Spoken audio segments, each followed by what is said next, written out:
হ্যাঁ বন্ধুরা, আজকের দেখাবো একটা ফুচকা মেশিন। এবার ফুচকার ক্রাঞ্চিনেসটা দেখুন।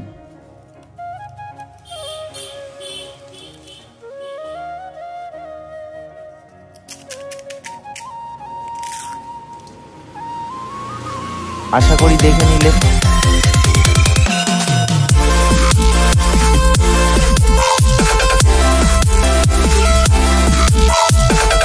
হ্যাঁ বন্ধুরা, আমরা যে ধরনের মেশিনগুলো বানাই, প্রত্যেকটা মানুষের কষ্টের মুকুব করার জন্য একটা মেশিন তৈরি হয়, যাতে লেবার কস্টিং কম হয় এবং প্রত্যেকটা মানুষের উপকার হয়। সেই সব রকম চিন্তা ভাবনা করে আমরা নানান রকম মেশিন বানানোর চিন্তা ভাবনা করি এবং তৈরি করে থাকি।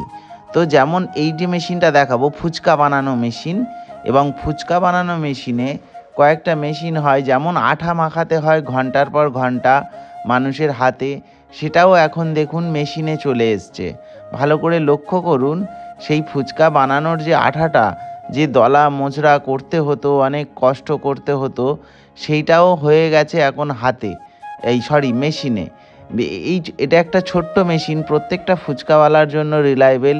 1.5 থেকে 2 কেজির ক্যাপাসিটি, ছোট্ট একটা মেশিন। শুধু চালিয়ে দেন, মোটরের মধ্যে প্রসেসিং হয়ে আঠাটা মেখে দোলে। ভালো করে লক্ষ্য করুন, পুরো আঠাটাকে মেখে শুধু জাস্ট আটাটা ফেলে দিন, জল ফেলে দিন।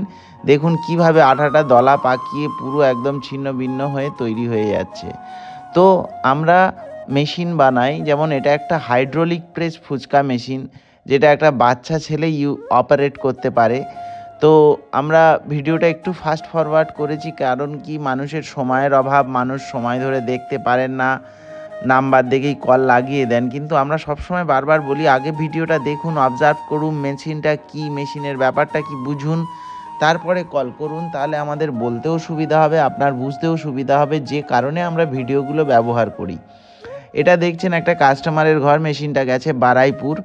তো এখানে মেশিনটা, আমাদের মেশিনের যে প্যাটার্ন, মেশিনের সঙ্গে 5খানা স্টিলের গ্যালভানাইজ প্লেট থাকে এবং একটা কাঠের ডাইস থাকে। দেখুন এই যে কাঠের ডাইসের মধ্যে গুলিগুলো দিয়ে দিচ্ছে সাজানোর জন্য। দেখুন কত তাড়াতাড়ি পার্ট বাই পার্ট একটা ডাইসের ওপরে দিয়ে প্লাস্টিক দিয়ে, তার উপরে আর একটা লেয়ার প্লাস্টিক দিয়ে আর একটা সাজানো হচ্ছে। তো এইরকম আমরা কাস্টমারের ভিডিও কেন দিই? কারণ কিছু মানুষ আছে আমাদের কারখানার ভিডিও দেখলে বলবে রংচং মাখানো ভিডিও, ভালোগুলো দেখানো হচ্ছে, খারাপগুলো দেখানো হচ্ছে না।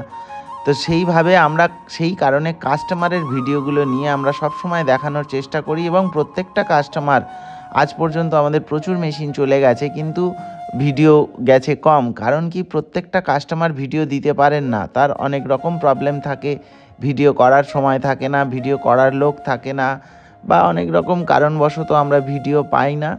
যাদের থেকে পাই তাদের ভিডিওগুলো ছাড়ার চেষ্টা করি। এটা একটা সুন্দর রেস্টুরেন্ট, একাই, যেখানে লেবার লাগতো প্রচুর, সেখানে একাই দেখুন কিভাবে বানাচ্ছে। ভিডিওটাকে এক জায়গায় দাঁড় করিয়ে রেখে, ক্যামেরাটাকে এক জায়গায় দাঁড় করিয়ে রেখে কত সুন্দর বানিয়ে। এবারে দেখুন হাইড্রোলিক প্রেস, এখানে দেখুন কোনো লেবার নেই, কোনো কিছু নেই, একটা মানুষ কিভাবে নিজের মতো করে নিজের জিনিসটা বানিয়ে নিচ্ছে। দেখুন একই প্রেসে কত সুন্দরভাবে একটা প্রেস করলো, করার পরেই বেরিয়ে গেল, কোনো গায়ের জোর লাগে না। এখানে টোটালি হাইড্রোলিক প্রেস, কোনো রকম গায়ের জোর লাগে না। এইবারে যিনি ক্যামেরাটা করেছেন খুব সুন্দরভাবে করেছেন, যাতে আমরা সুন্দরভাবে মানুষের কাছে তুলে ধরতে পারি। দেখুন প্রেস করার পরে যে ফুচকার কোয়ালিটিগুলো কি এসছে, কেমন সাইজ এসছে, ক্যামেরাটা কাছ থেকে নিয়ে গিয়ে দেখানো হবে। একটু ধৈর্য ধরে যদি পুরো ভিডিওটা দেখেন, একটা মেশিন সম্পর্কে নলেজ আপনাদের কাছে চলে আসবে। কারণ দেখুন ওই আসছে, ক্যামেরাটা হাতে করে নিয়ে প্রত্যেকটা জিনিস দেখাবে। এই যে দেখুন নিয়ে যাচ্ছে, এবারে প্রত্যেকটা বেলার যে লেয়ার, যে প্লাস্টিকের যে বেললো, কতক্ষণ লাগলো। এই যে লেয়ারটা দেখুন, প্রত্যেকটা লেয়ার তার যেমন সাইজ, অ্যাকচুয়ালি মেশিনে গুলির সাইজ যেমন হবে, গুলির প্যাটার্ন যেমন হবে, যে আঠার গুলিটা তার সাইজ সেই রকম হবে। এবারে কাস্টমার নিয়ে গিয়ে নিজের মতো করে, নিজের ভাবে সাজিয়ে করে নিচ্ছে এবং প্রত্যেকটা জিনিস তার মতো করে নিচ্ছে। এবারে একটা মেশিন শুনুন, দেখুন আমরা মেশিনটা বানাই আমাদের মতো করে, এইবারে যখন কাস্টমারের হাতে যায় সেটা তার অন্য রূপ ধারণ করে, সে তার মতোই সাজিয়ে নেয়। দেখুন এখানটায় কিন্তু কোনো 10টা লেবার নেই বা 4 জন মিলে ব্যবহার করছে, একটাই মানুষ, একটাই লেবার, একটাই মিস্ত্রি, একজন কিভাবে মানে সুন্দরভাবে করছে। পুরো জিনিসটা প্রসেসটা আপনাদের সামনে তুলে ধরার চেষ্টা করেছি, আশা করি দেখতে পাচ্ছেন। এবং ফুচকার গ্রোথ, ফুচকার ফোলার ব্যাপার, ফুচকার কোয়ালিটি, ফুচকার যে ক্রাঞ্চিনেস, প্রত্যেকটা এখানে আসছে। আর সব থেকে বড় কথা, আর একটা মানে বেশ বড় কথাই বলি, যেটা মেন কথা, এই মেশিনটা হলো শুধুমাত্র বেলার মেশিন। এটা কিন্তু ফোলানোর মেশিন নয়, যে এই মেশিনে জাদু মারা আছে, যা খুশি আঠা যেমন খুশি দেবেন মাল ফুলে বেলুনের মতো ফুলে উঠবে। এটা হচ্ছে বেলার মেশিন। ফোলার ব্যাপারটা পুরোপুরি আপনার হাতে, আপনার আঠা মাখানোর টেকনিকে, আঠার মিক্সিংয়ের মধ্যে পুরো টেকনিকটা থাকে। ফোলার কোয়ালিটি, ক্রাঞ্চিনেস, ওটা যদি আঠার কোয়ালিটি ভালো না হয় কোনো দিন হবে না। কারণ এই মেশিনটা ফোলানোর মেশিন নয়, এটা শুধু বেলার। যে ঘন্টার পর ঘন্টা একটা হাতে বেলতেন, সেই বেলাটাকে, সেই সময়টাকে বাঁচানোর জন্য এই মেশিন, যেখানে একটা বেলতে হতো 5টা প্লেটে, আমাদের থাকে 35টা। কাস্টমার নিয়ে গিয়ে সে তার সাইজ অনুযায়ী কে 48টা সাজাচ্ছে, কে 50টা সাজাচ্ছে, এরকমভাবে কে 52টা সাজাচ্ছে, যে যার সাইজ অনুযায়ী সে তার মতো করে নিচ্ছে। এবার অনেকেই বলে চড়া পড়বে না তো, মানে চিমড়ে হবে না তো। আপনারা হাতে তো বেলেন, হাতে কি চড়া পড়ে না? চড়া পড়া না পড়া এটা টোটালি আটার কোয়ালিটির জন্য হয়।